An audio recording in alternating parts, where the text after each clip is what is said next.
आपको ये नगमा पसंद आया होगा।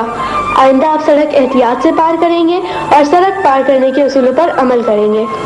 और हाँ, ये भी याद रखिए, सड़कें गाड़ियों की दौड़ के लिए हैं, खेलने के लिए नहीं।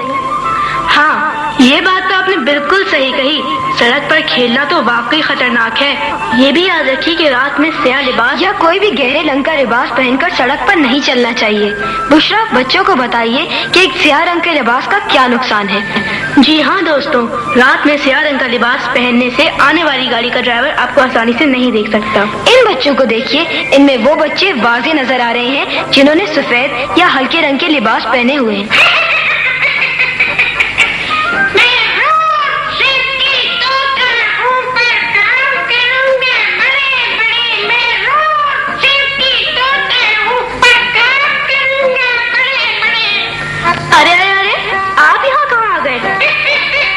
बुशरा, आप भूल गईं, ये हमारे मेहमान हैं। इनका नाम है रोड सेफ्टी तोता, क्योंकि ये बच्चों को रोड सेफ्टी के उसूल सिखाते हैं। आइए आइए रोड सेफ्टी तोता साहब, तशरीफ लाइए। अच्छा, तो आप हैं रोड सेफ्टी तोता?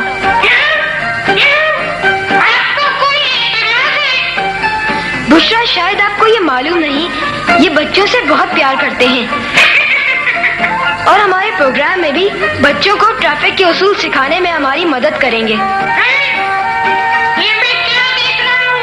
आपने बच्चों के लिए ये प्रोग्राम किया है और बच्चों को बुलाया ही नहीं। दरअसल हम ये प्रोग्राम बच्चों को स्कूलों में दिखाएंगे और इस वक्त भी बच्चे हमारा ये प्रोग्राम देख रहे हैं। अच्छा, तो जो मेरे नन्हे दोस्त मेरा प्रोग्राम देख रहे हैं, वो कागज पेंसिल वगैरह निकाल लें। वो किस लिए? इसलिए कि आप लोग काम की बातें लिखते रहें, बल्कि मेरा तलफ्फुज़ अगर खराब हो तो उसे भी सही करके लिख लें। अंकल शुरू करें, हम तैयार हैं। अच्छा बच्चे सुनो, सबसे अहम बात ये है कि बच्चों के सबसे ज्यादा हादसा सड़क पार करते हुए होते हैं। क्या वाकई?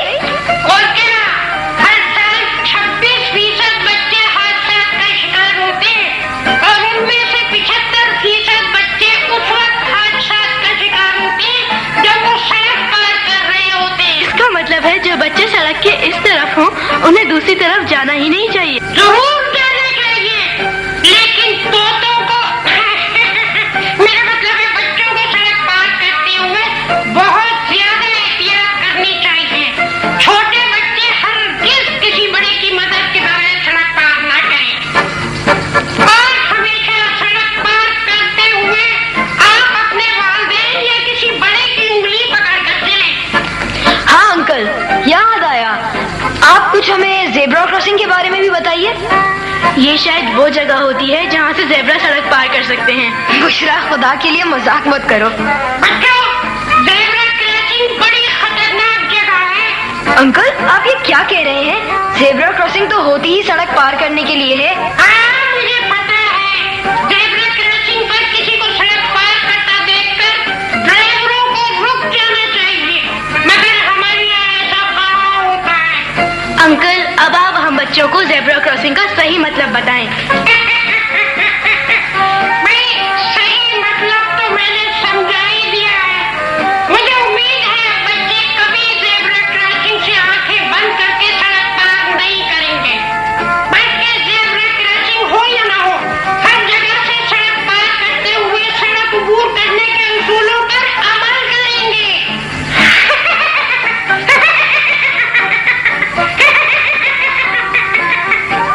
अंकल तोता, आपका बहुत बहुत शुक्रिया। कोई बात नहीं। सड़क पार करने के उसूल समझने के लिए आइए ट्रैफिक सेफ्टी की क्लास में चलते हैं। हाँ तो बच्चों, हम आपको रोड सेफ्टी क्लास में खुशामदीद कहते हैं। सड़क पार करने से पहले हमेशा रुकिए, आने वाली गाड़ियों को देखिए और उनकी आवाज सुनिए। निदा, सुन रही हैं आप? Yes miss. और हाँ, जल्दबाजी हरगिज मत कीजिए। सड़क बिल्कुल ही खाली क्यों ना हो, रुकना जरूर चाहिए। मिस, खाली सड़क पर रुकने की भला क्या जरूरत है? इसलिए कि रुकने से आपको सड़क का अच्छी तरह से जायजा लेने का मौका मिलता है। मिस, बच्चों के हाईवे कोड में सड़क पार करने के जो उसूल बयान किए गए हैं उनके बारे में हमें कुछ बताइए। मैं वही बता रही हूँ, बल्कि आपको समझा रही हूँ जो मैंने अभी आपको बताया कि सड़क पार करने से कबल एक महफूज जगह देखिए और रुक जाइए। और दूसरा उसूल ये है कि अगर फुटपाथ करीब हो तो उसके किनारे खड़े हो जाइए। और तीसरा उसूल ये है कि पहले दाएं जानिब देखिए और फिर बाएं जानिब देखिए और आने वाली गाड़ियों की आवाज सुनिए। मिस, आवाज सुनने से क्या मुराद है? आवाज सुनने से मुराद ये है कि अक्सर गाड़ियां उन हिस्सों से आती हैं जो आपको नजर नहीं आ रहे। लिहाजा जो गाड़ी नजर ना आ रही हो, किसी रुकावट की वजह से उसका पता उसकी आवाज से चलता है। अक्सर हादसात इसी वजह से होते हैं कि हम सड़क पर होशमंदी से नहीं चलते और आने वाली गाड़ियों की आवाजों पर तवज्जो नहीं देते। मिस, अब बताइए चौथा उसूल क्या है? अगर गाड़ियां नजर आ रही हों तो उन्हें गुजर जाने दीजिए। पांचवा उसूल ये है कि अगर आने वाली गाड़ी करीब ना हो तो सड़क हमेशा सीधी पार कीजिए। छठा उसूल ये है कि जब आप सड़क पार कर रहे हों तो आने वाली गाड़ियों पर नजर रखिए और उनकी आवाज सुनिए। तो ये हुए सड़क पार करने के 6 रहनुमा उसूल। तो बच्चों, हमें उम्मीद है कि आपको ट्रैफिक के ये उसूल अच्छी तरह से समझ में आ गए होंगे और आप हमसे वादा कीजिए कि आप हमेशा इन उसूलों पर अमल करेंगे। और अब आखिर में हमारी इन साथियों को सुनिए, ये आपको ट्रैफिक सिग्नल यानी लाल, पीली और हरी बत्तियों के बारे में बताएंगी। आइए सुनते हैं।